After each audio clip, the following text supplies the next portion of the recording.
Standing by. The Terry and Ted podcast is sponsored by Jaguar Land Rover Laval. Get out of the big city and experience a construction zone free test drive. There is such a thing. I think if I haven't lost count, this is episode 9. It is. Yep. Episode 9 of the podcast. Number and 9. I want to start, first of all, by saying thank you so much for downloading the podcast and joining us again, because to say Ted and I are tickled is an understatement. Yep. We started the podcast and we thought, oh, well, let's see what happens. We'll throw it out there and see what goes on. And by all measure, at least in the podcast world, things have gone fairly well. Yep, so far so good. People seem to have responded. We seem to be resonating, surprisingly enough, even with the young people. The young kids today. Yeah, my son Sam is 22, and he told me he's received notes from buddies of his who say, "Hey, your dad's podcast is cool, man." And I'm enjoying it because once you're still on the radio, and by the way, if you're looking for an exciting morning show, it's Ted Bird. Light 106.7 FM, online at light1067.ca, on the iHeartRadio app, and on your smart speaker. I no longer have a mass media platform, having been retired. Yes. As that seems to be the favorite word at Shome. And I could really tell the party is over. I want to tell you this story because I hate rent-a-car companies. They're the biggest thieves in the travel industry now. But, when you go somewhere, you have to rent a car.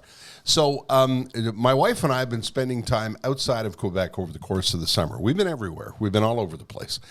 So we flew in yesterday, and I'm telling you this story because this is the you're not a famous radio guy story anymore. Okay. So we go to the budget counter, and we're greeted at the airport, and we're greeted by a suitably angry man. Who's not. He hates his job? I think so. Okay. Not very charming, and. He wants a driver's license and a credit card, and I give him my driver's license and my credit card, and he said, these don't match. Now, I don't know if a lot of people know this, but do you know how some Bobs are actually named Robert? So it was Terry and Terrence. Right.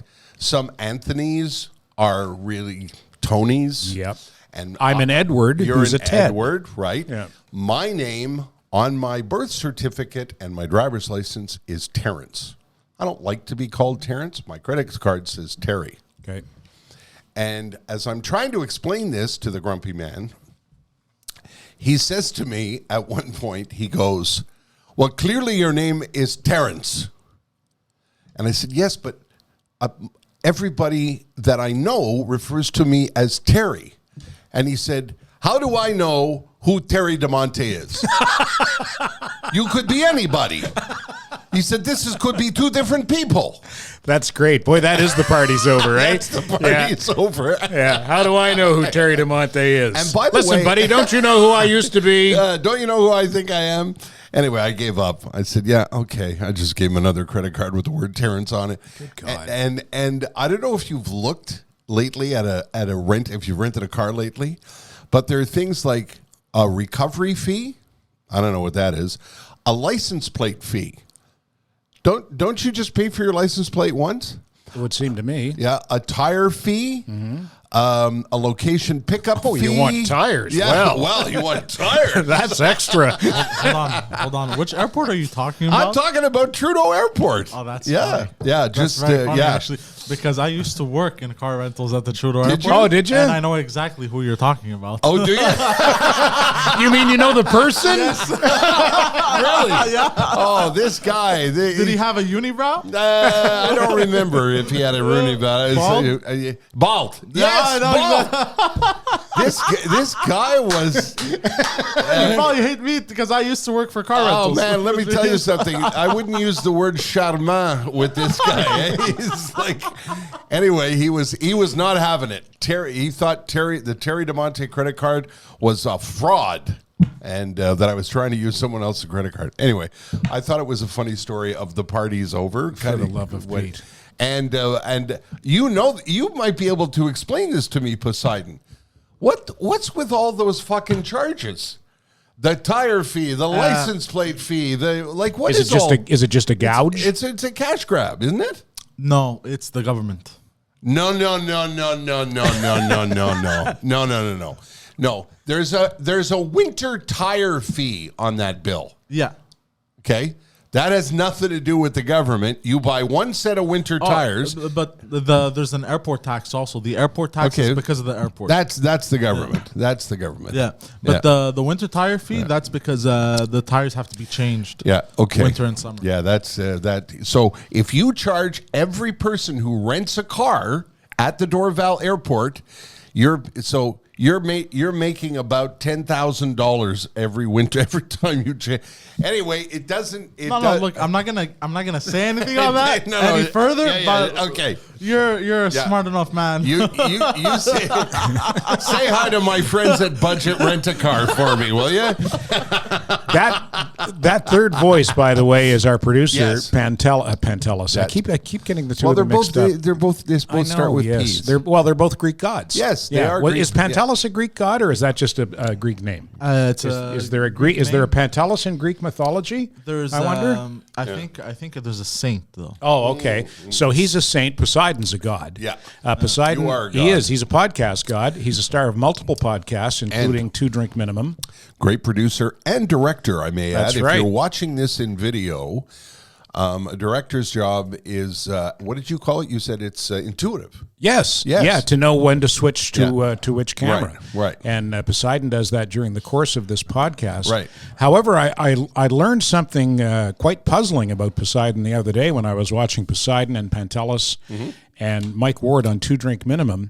He might be the only person in the history of mankind who's never listened to the Beatles. So Is that true? I've tried to listen to a few songs, but I couldn't get into it. Well, at least he knows who they are. Exactly. Yeah. I'll give you that. Yeah. Have you tried? Did you? Do you know what you tried with? Yeah, do you know what I songs? don't remember. I tried. Did you start early with the yeah songs, or did you go a little later with the more complex songs? Honestly, I don't remember. Okay. It's just I remember because I went basically. I wanted to how do we say this? Explore my music tastes. Yes. Right. So at some point, like I literally started. I wanted to broaden your horizons. Yeah, I started listening to country even, which my favorite song in country is "Fuck You, Bitch." Oh yeah, who does that one? And it's I forgot the artist's name, but the album is called Redneck Shit. Okay. That's a Which long is way amazing. from my wife left me. And Yeah, really. Yeah. And, well, it cuts to the chase. Yeah. One verse, no chorus. Fuck you, bitch. The end. And then I decided, you know what? I'm gonna categorize by decade.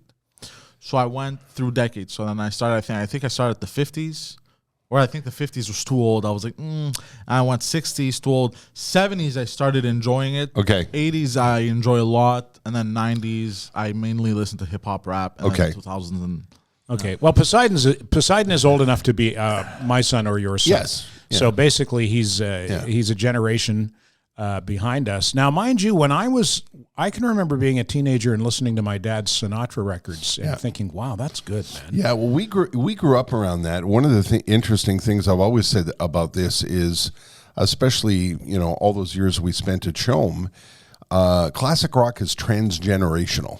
It's easy. It seems to be easier to pass. Your people your son's age. Pick up Zeppelin, Motley Crue. Sam actually asked me to make him a playlist for when he's working out, a classic rock playlist. There you go. Yeah. So classic rock seems to be easier to transfer from one generation. It's a to little another. bit like classical music that way. Yeah, because classical music has stood the test of time. I mean, symphony orchestras still play classical music on the regular. So does Sinatra. Like in my house, my dad always had on Dave Brubeck and Miles Davis and Tony Bennett and Frank Sinatra and all of those things. But I didn't seek out those records until I get older, which I found interesting. Yeah. I didn't ask for Sinatra records for Christmas, but I did ask for Abbey Road Well, sure, Christmas yeah. at Abbey Road came As did I, but I also remember sitting by the huge console stereo with the turntable, listening to Frank, who when I was 17, going, I like that. Yeah, this is classy. Yeah, I like that. It's funny you mentioned those old stereo consoles. My grandfather had one that he built from scratch. He loved to tinker with electronics, and I'm looking for. I would like to have one in the house because that was back when your turntable and your FM radio was part of the furniture. Oh yeah, They was like they were in a cabinet. Oh yeah, well the thing was almost as long as this table. Yeah, and almost as wide. Yeah. It was huge. Yeah, absolutely. On the subject of the Beatles, I wanted to ask you if you've seen. I caught up in some movies during the pandemic. Have you seen Yesterday? I have. I thought that was such a great movie, if only for the concept. Yeah. The concept was a guy who's a singer-songwriter at a very low level, like he plays kids' birthday parties and puppet shows, and kind of like Spinal Tap when they when they lost their way. And I don't remember exactly what happened. Was he in an accident? He got hit by a bus or something during some kind of a weird lightning storm or something. And when he came to. He came back into a world that was the same, except the Beatles had never existed. Yeah. Oh, that's an interesting. Isn't that a great concept? Yeah. So he's sitting around with his friends one day, and he's got his guitar, and he starts to play Yesterday and sing Yesterday. That's George Harrison's song, right? Paul McCartney. Yeah, it's McCartney. Yeah. And his friends are looking at him, and they're going, "Wow, man, that's really cool. That's a great song." Yeah.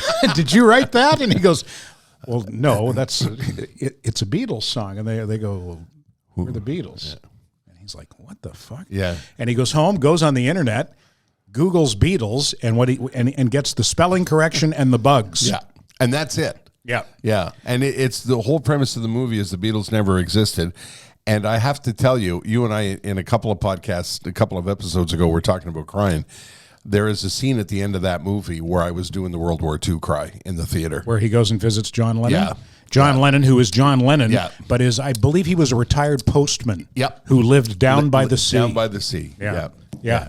And the great part of, it was a great movie in every way, but what was interesting was the moral dilemma that he was presented with, because he realized, okay, I know the Beatles' entire catalog, and nobody else does, and he became famous. He became wealthy and famous on the backs of somebody else. by passing himself off as the author of all the Beatles hits. Yeah.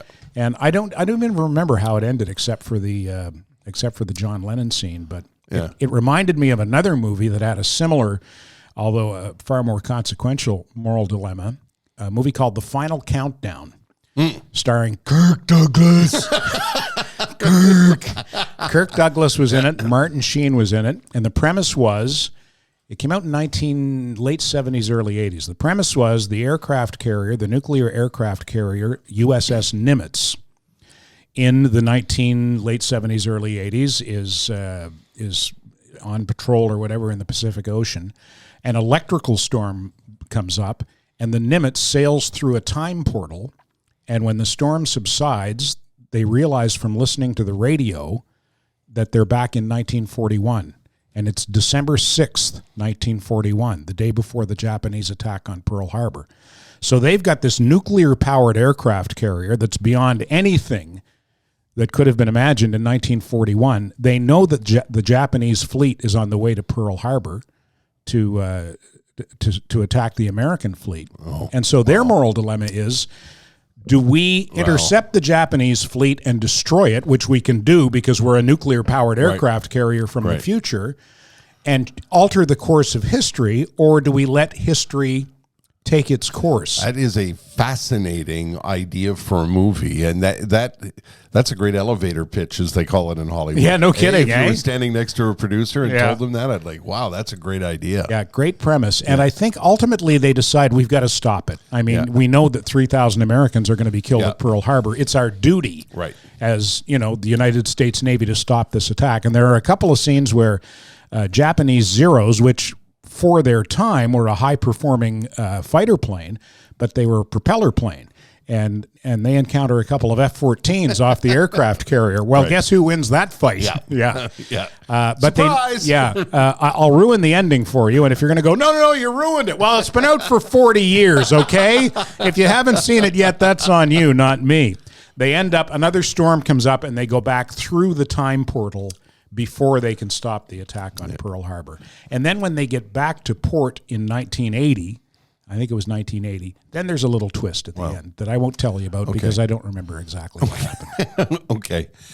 That reminds me of a conversation I don't want to get into, but I've always had an immense amount of respect. I think my favorite president of the 20th century is Harry S. Truman, because I believe that no one in the 20th century was faced with a bigger decision than he was when the generals came to him and said, so we got this weapon. And he was a goddamn tailor. He was a haberdasher. Really, And he had to make that decision. Well, I know you don't want to get into the conversation, but let me just say millions of lives were spared. And hundreds of thousands were lost. Millions were spared. You and I are on the same page. And by the way, this is a great opportunity for us to say, some people have said to me, why don't you and Ted talk about issues of the day? And Ted and I have made a deliberate decision to do, to swing more fart joke. Well, not even that so much as I think that we can have compelling and interesting, serious conversations without having to get into the issues of the day that generate so much anger and animosity, and it's just, if you want that, Twitter, go to Twitter. There if you go. That. Twitter, our favorite swamp. Yeah, plenty. Sorry. Do you want to use that as a segue? Yeah, we could. Yeah. We missed. People have been very kind to us on Twitter. They have on social media in general. Yeah, on social media, people have been very kind. And I started at the beginning of this episode to say thanks to you for coming along for the ride and downloading and sending us nice compliments on social media. And I've tried to answer as many of them as I can. But I really want you to know it really does mean the world to us, because Ted and I, when we first started to talk about podcasting, we were like, I don't know this world, and I wonder if it's going to work, and I wonder if anybody's going to care. And the response has been, I don't know what the adjective is I should use, but the response has been really gratifying. Yeah, gratifying is the perfect adjective. Yeah. And we've been lucky to have Pantelis and Mike Ward supporting us in this endeavor, along with Poseidon. Yeah, they really know the podcast world. Yep. And you and you're still in it, and I spent my whole career in mass media, which, has been controlled by just a few companies in the last 10 years. And this, for me, is like a breath of fresh air. And people seem to be still interested in listening to you and I piss around. So I'm really excited about it, and we're going to thank our sponsors because they were there from the get-go too. I don't want to go on and on about it, even though I am. Do you want to bring our first guest in? Our first ever guest? Yes, and this is a really interesting story, and you'll know why in just a moment. What do you think it is with me, Ted, with family-run businesses? I just love a good family-run business. I think it's because you're Italian. Maybe. I think it's the Italian thing. Familia. See. I have a real affinity in this day and age of, you go to a counter and you want to speak to somebody in charge and they have to send an email to Edmonton and you hear back in 10 days.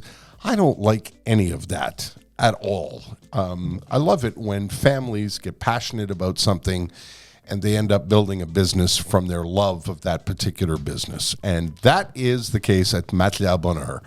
When I first went into a Matelas Bonheur store, I could almost tell right away. I went into the original store, which is on Gouin Boulevard in Saint-Geneviève, and I was almost taken aback by how wonderfully I was greeted, with a smile in both languages, and how can we help you? And the store was beautiful, and we got to talking, and somebody asked me a few questions about how I sleep, and do I like a firm mattress, and what kind of pillow do you have, and what do you prefer, and all of that stuff, standing in this beautiful store. And then they said, we're going to show you these 3 mattresses, and you let us know if you have any questions.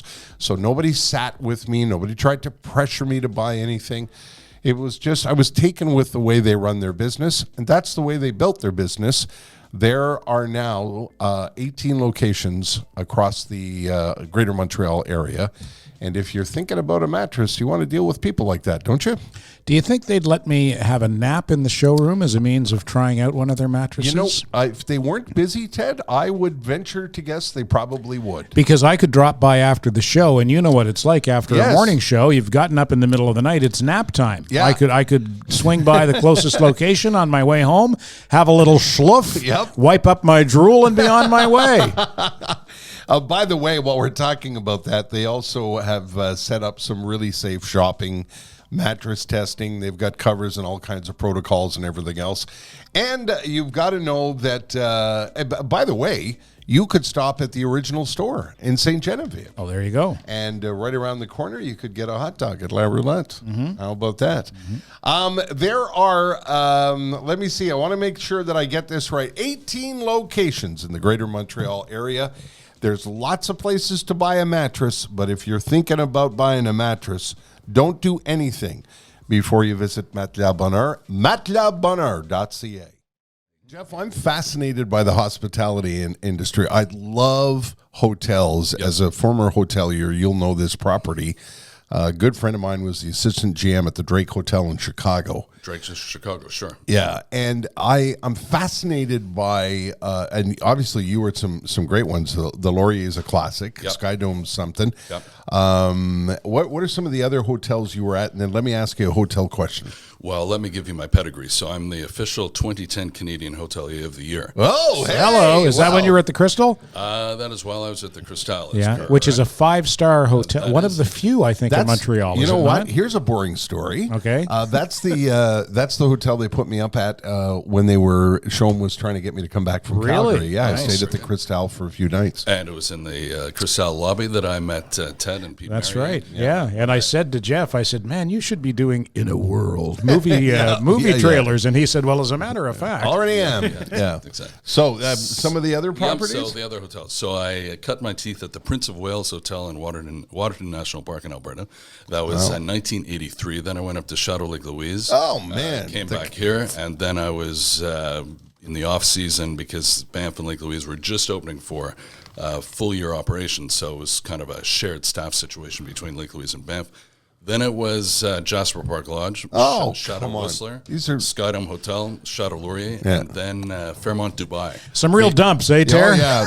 You know what? I tell you something. The Banff Springs Hotel, as they call it, the Castle, Yes. is my favorite property in the country. Yeah, it's a crazy. Yeah, it's absolutely beautiful.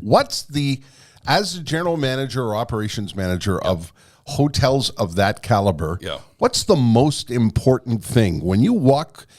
What's the most important thing on a day-to-day basis when you walk the halls Yeah. of those hotels? What are you looking for that tells you we're having a good day? Yeah. So hotels, to run one well, are all about departmental communication. So every single day, in probably every single hotel on the planet, there's an ops meeting at 9 o'clock in the morning. Every department heads around the table. You ask, what was the house count last night? What was the report from night audit on what went on overnight? Who's arriving today? What are the departures today? So that you have a statistical, analytical view every minute of what's going on. For example, if there's 250 people leaving at 11 in the morning, your head is on, okay, what's the parking situation? What's the situation in front of the hotel? Can we navigate these people out? It's minutia management done with grace.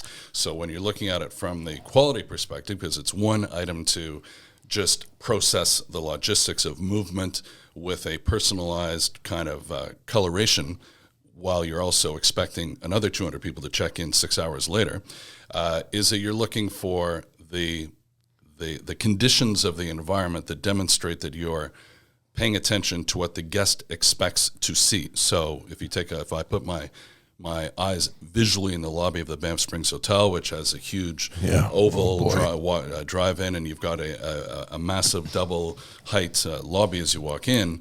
Well, if I'm paying $600, $800, $1,000 a night, what do I expect to see? I expect to see the brass on the door is polished. I expect to see no fingerprints on the glass. I expect to be greeted with an authentic smile, not just hello. It's got to be something. Not a budget rent a car at the airport smile. You mean one of these? Yeah. And So these are important details. Do you know who's in the hotel that night?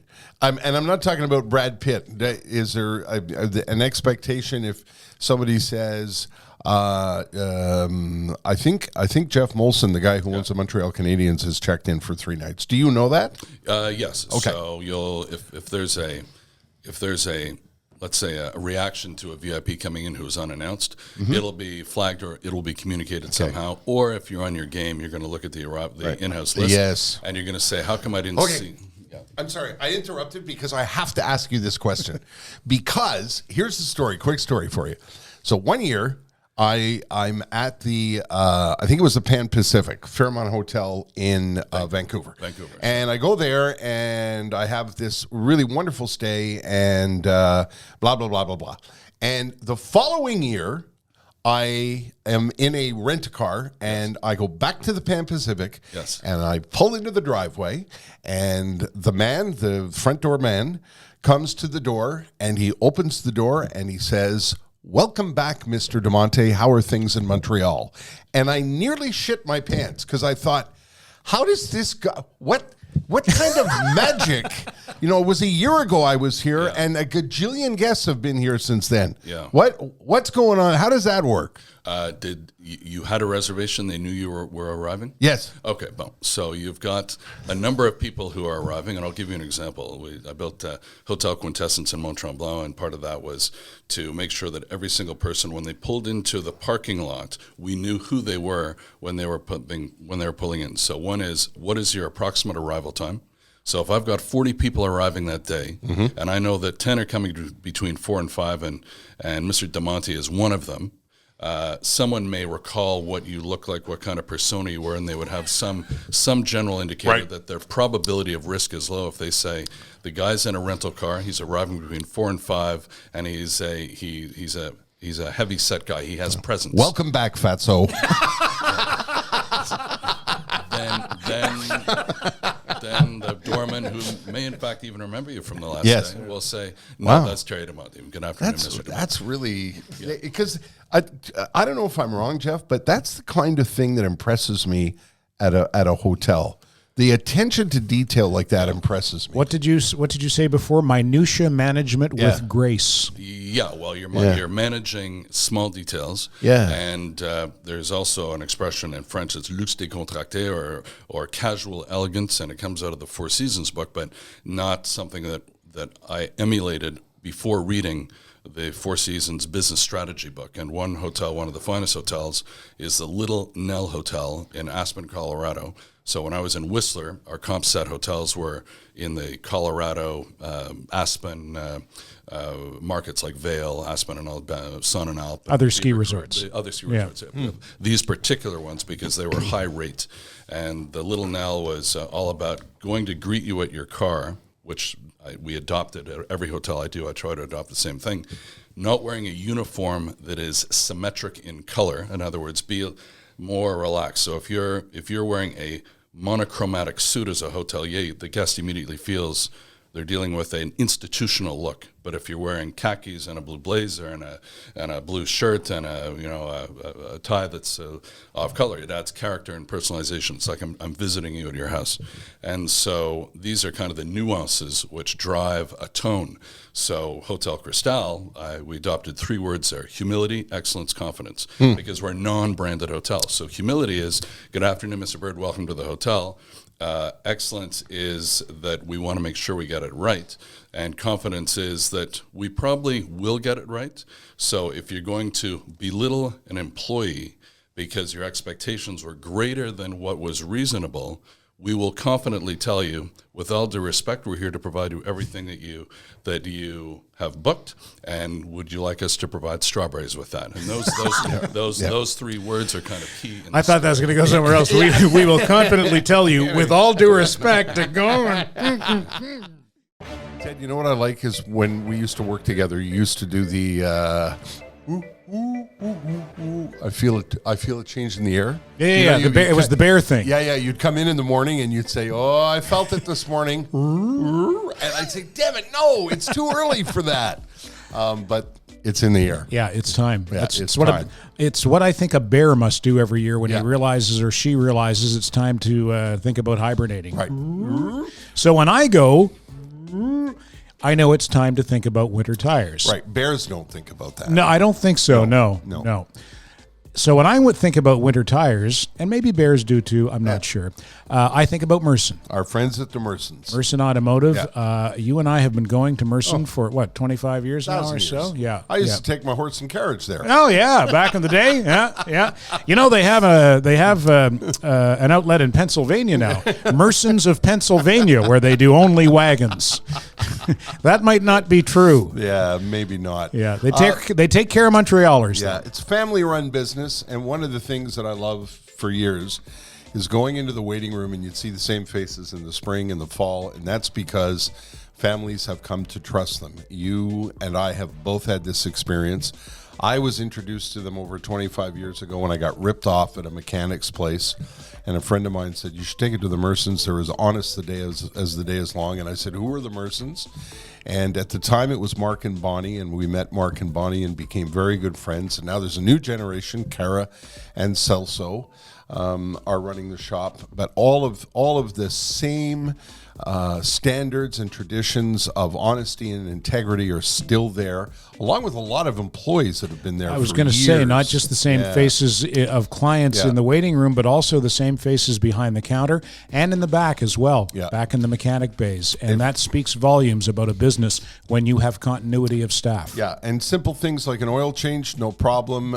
You need a tune-up, no problem. Your fritzinator's gone, no problem. If you're leaking oil and they need your car for 2 days, big problem. Not for them, they'll fix it, but problem for all of that to say, that's where my car is right now. Okay, there you go. But you want to talk about the trustworthy thing. It's a big job, and it's going to take some money out of my pocket, but I have a 10-year-old car, and 10-year-old cars need big jobs sometimes, and I know I can trust them. When Celso told me what the problem was and gave me the estimate, I didn't question him on it because I know that they're not going to rip me off. They're going to do what needs to be done. Do the math. You take that to another place, and it's twice the price. 487-5545 or mersonauto.com. Now, speaking of the tweeter, Ted. Yes, sir. Yes. On my radio program on Light 106.7, 106.7 FM, online at light1067.ca, on the iHeartRadio app, and on your smart speaker. Every weekday morning at about 20 after 6, I do something called the tweet sheet, where I'll take 3 tweets that I think are funny and that I think will make Tom Whalen, my on-air partner, laugh. I love this. Now, there are a lot of tweets. There's a lot of funny on Twitter. Twitter can be a real shithole, but like the internet, the broader internet experience, it's the best and the worst of everything. Right. It's a shithole, but it's also chock-a-block full of really good humor. Mm-hmm. And there are a number of tweets I've come across that have made me belly laugh, but I can't use them on the radio. Okay. For obvious reasons. And look at us in podcast because land. They're salty. And here we are in podcast land, so we can use them. So I brought along a few. All righty. And I want to run them by you, Terry, and see what you think. Here's one from @Smooheed. HR says I'm no longer allowed to answer the phone with, for fuck's sake, what now?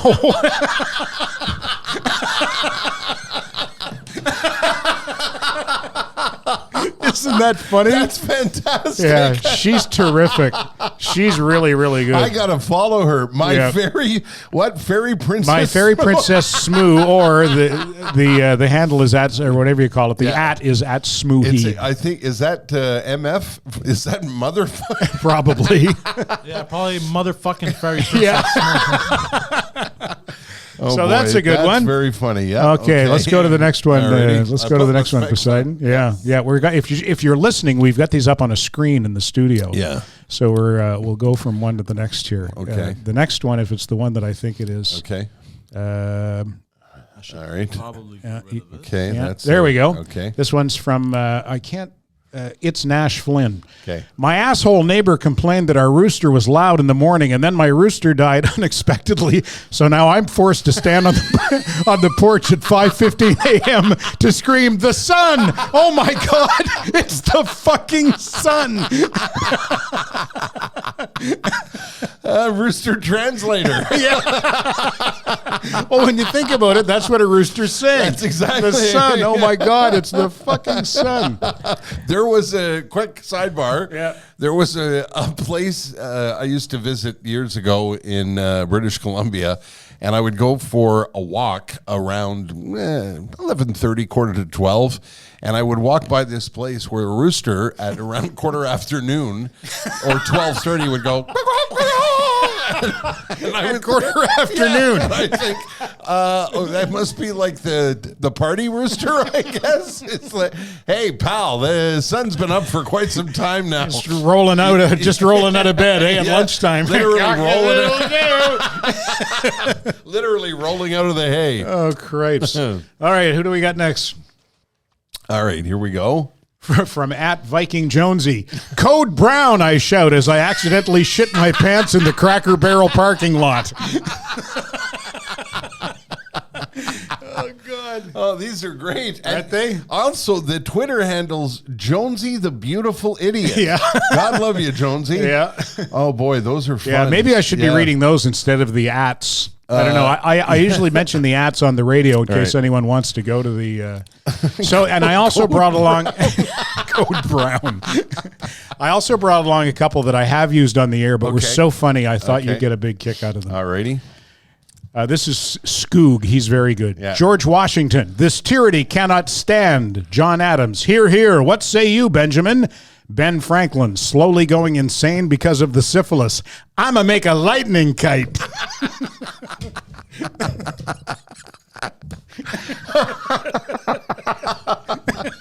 I'ma make a lightning kite. Okay, and one more. All right. This might be my all-time favorite. Okay. Steve versus ninjas. At Jonestown, 906 cultists died of drinking poison Kool-Aid, as well as the first officer on the scene, Jeff Don't Mind If I Do Ramirez.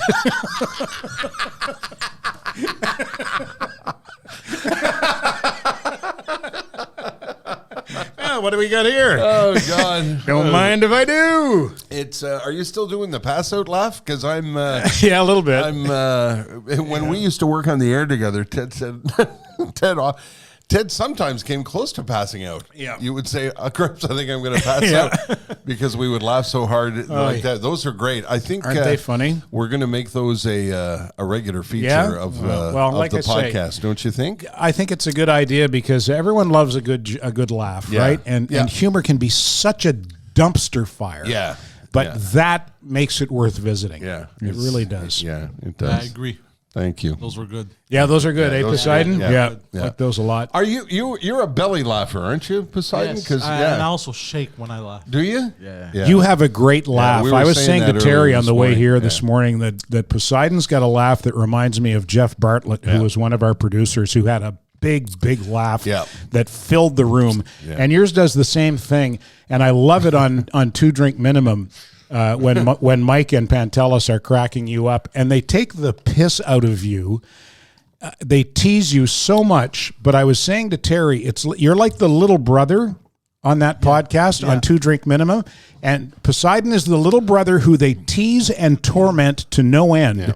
But if anyone ever crossed Poseidon, you know that Pantelis and Mike would be the first ones to rally to his defense. By the way, while we're talking about Two Drink Minimum, we should just say thank you to them. They said some things about it that made me blush about us. They said some things about us. They did, yeah. That was very nice of them. Incredibly kind. And if you're listening to this podcast, again, thanks for finding us on the link tree, or if you're watching on YouTube, and highly recommend Two Drink Minimum. Ted turned me on to it, and it's Christ, three funny guys, Pantelis and Poseidon and Mike Ward, and no boundaries. No boundaries. Yeah. A couple of the things that I wanted to address. Some people asked us if we could do these daily. No. And a couple of people asked if we were going to have guests. Yes. And a number of people asked, do we continue to plan to do them? Well, I hope so. Yeah, me too. Yeah, Ted and I were talking this morning in the car, which we'll talk about in a minute. about the new season. We would like to do a new season. We're going to do a season that this first 10 episodes will end just before Christmas, and it is our intention and plan to come back with a new season because these seemingly have been well received. As long as you're listening and watching, we'll keep doing them. How about you, Poseidon? Are you in if we do another season? Oh, fuck yeah, I'm in. Fuck yeah! Terry and Ted, they're back for another season. Poseidon says, oh, fuck yeah. You and I were talking about this, though. I was in, I mean, you're still in it, and you have a fair amount of freedom at Light 106, I think, Ted. Not bad. Still got to be careful. Well, you do, because that's not so much the radio business as it is the responsibility of being on the public airwaves. That comes with a responsibility, and old pros understand that.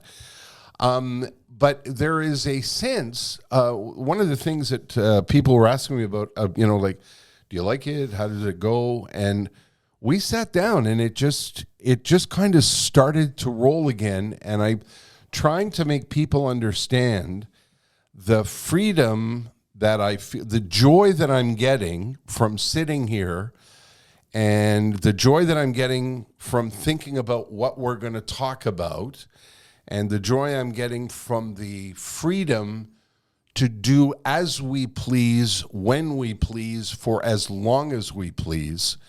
The world of podcasting it's a completely different world from, and you said to me before we started today, Poseidon, you don't listen to the radio. You never have. Never have. That's astonishing to me. Well, that's the world we live in today. Yeah. And it's interesting. I was thinking about this the other day. People now go to streaming services for their music. And if they want compelling, interesting talk, they go to podcasts. Radio, when it's done really well, combines those two things, music and compelling, interesting talk. But radio companies aren't interested in doing that anymore. And today, that's why they're losing ground to streaming services and podcasts. Today, when we stopped to see Sebastiano at Non Solo Pane, this podcast is catered by Non Solo Pane. There's no fucking way we're ever going to finish all those sandwiches. Oh, yeah. That is a lot. That's a lot of food, eh? That is a lot of sandwiches. I'm taking some home. For sure. I got food for 3 weeks now. I'm good. 100%, man. Sebastiano said to me, he said, when you and Ted were on the air, he said, I wasn't listening for Led Zeppelin. I was listening for you guys. And that sounds like a terribly full of myself boast. But I've had a number of comments from people who said, if I want to listen to Led Zeppelin, I'll find it on Spotify or on iTunes, on my Google speaker. Yeah. What I enjoy about this is I can get it when I want it, where I want it, and all it is you and Ted entertaining me. And I love that's a nice compliment. I love the part about there being no shackles. My mom, who is our biggest fan, said to me after the first few podcasts, I really enjoy the podcast. Quite a few F-bombs. Well, I don't. They haven't been. We haven't been heavy. But for my mom, well, sure. For my 88-year-old mother, that's a bit jarring when she turns on, the podcast and she hears her son going, "Well, for fuck's sake, what's going on over there?" And also, I think for people who listen to us for years are not used to hearing us talk that way. Yeah, we're like anybody else. That's how off the air. That's, not anybody else, but most people. It's as somebody described it to me in one of the notes I got on Facebook. They feel like they're sitting at the table with us. Yeah. And that also is a high compliment. You know what's interesting about the F-bomb? When I was a kid, I don't know about you, when I was a kid, my parents would swear, but they would never, in front of us, drop the F-bomb. Never. There was something about that word. Yeah, it was. They wouldn't go near it. And I remember my father one time, and my dad would swear. My dad would go, something would make him mad, and he'd go, Jesus old, bald-headed, bow-legged, Jesus Christ. But he'd never drop the F-bomb. No. And then one day, I was in the car with him, and he did, and he immediately turned around and said, don't tell your mother I said that. Yeah, it was like the nuclear missile of swear words. Yeah. And it was same in my house. My father and my mother would, do the, Jesus Christ Almighty. Almighty. But we knew it was an unwritten rule. Those were words for adults. We were not allowed to use them. And and God help you if you use them. And also, we never heard the F-bomb in my house. Never. Different times. Different times. Yeah. Yeah, good times. Speaking of good times, this would be a good spot to thank our friends from Jaguar Land Rover Laval. They have been so supportive. They didn't even, when we asked them to sponsor the podcast, I came with like a little presentation. They didn't even look at it. They're like, if you and Ted are doing a podcast, we are in. Prior to that, when I phoned Adrian, the marketing director at Jaguar Land Rover Laval, she said to me, don't you dare talk to anybody else in the car industry until you talk to us first. Get Charlie. Go get Charlie. All right. Charlie, we brought Charlie Bird in today. Charlie is my Charlie. Howdy. Charlie's my son, and nobody knows more about cars than Charlie Bird. And he has been like that since he was, I can remember Charlie at 3 or 4 years old, sitting in his booster seat in the back seat of the car, and we'd be driving down the highway, and there'd be a car coming the other way, and he'd go, Lexus. Yes. And a Lexus would drive by. Yeah. Well, Sounds about right. Yeah. But only high-end models. Those were the only, back when he was just little, it was only high-end models that he would point out on the highway. I remember when you guys came to Calgary, and I had a 320, I think. I was driving a 325 coupe. Okay. Yeah. I was driving one of the threes. Yeah. And I had an old used Lincoln, and That was 2008, so he would have been 7. yeah, and Charlie was all over that car like a smell. Yeah. You love those cars, Charlie. Yeah. Yeah. What is it about those cars you love so much? Which one? Oh, okay. Cars in general. Cars in general, yeah. Why did you get into that? Was it just innate, do you think? Get real close. I can't even explain it. Yep. Honestly, it's just It's kind of It's just a passion, an innate it's passion. just a passion, you know. Yeah. Some people are passionate about sports. You know, everyone has their own passion. It's just something I've always been interested in. If I could say to you right now, I got a briefcase full of money over there. What would you like? Let's take him to Jaguar Land Rover Laval. Okay, and get there him you to go. pick out That's a what he good one. wants. Yeah. Yeah. What would you pick? Well, let's take the McLaren side of the dealership. Yeah, but the McLaren side of the dealership isn't sponsoring the podcast, Charlie. It's got to be. I'll tell you what. You can get a Land Rover and you can get a Jaguar. What are you getting? Let's see. I think the new Range Rover Velar. Okay. Okay. It's a beauty. Yeah. Yeah, I mean, What's in it? What's attractive? What's the power source? well, it's just the look itself. I mean, the price and everything too. Take the Range Rover Sport. You're looking at maybe a bit shy of 80 grand. The Velar, in my opinion, looks better.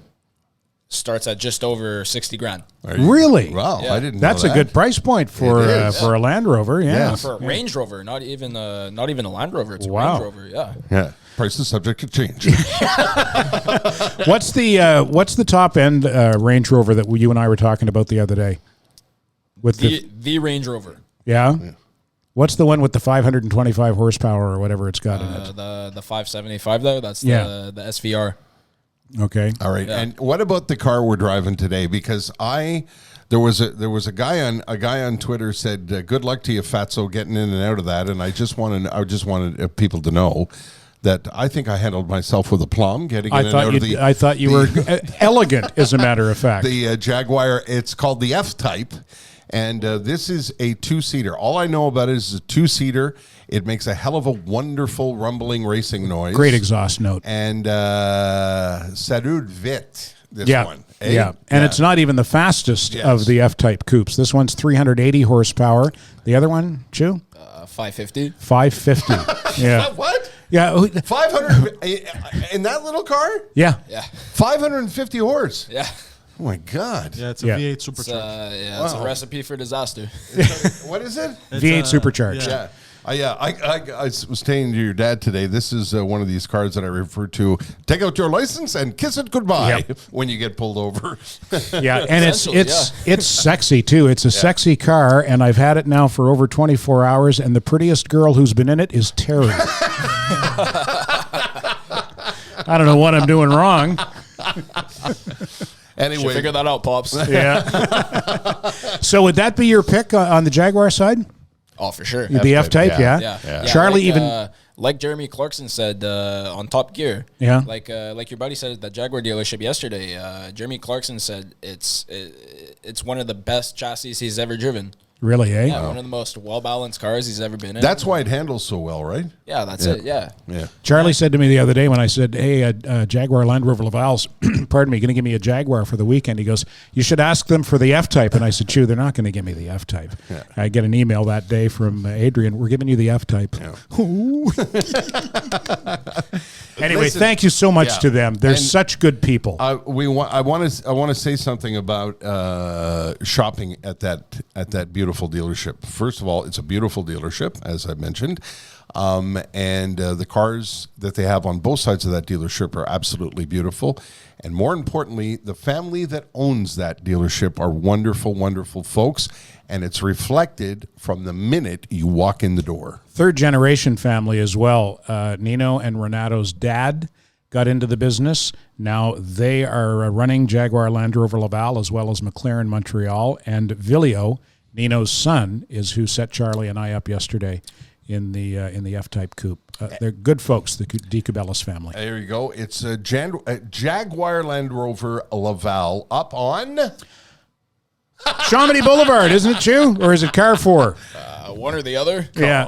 Well, you can look Chamonix, at. I think. Yeah, I think it's Chamonix Yeah, Boulevard. there you go. It's on the street that has all the car dealerships Yes. up in the Chamonix district of Laval. and our I'm sure they'll appreciate us not knowing where they are. Yeah. I know how to get there. Yeah. Call Ted. He'll take you right there.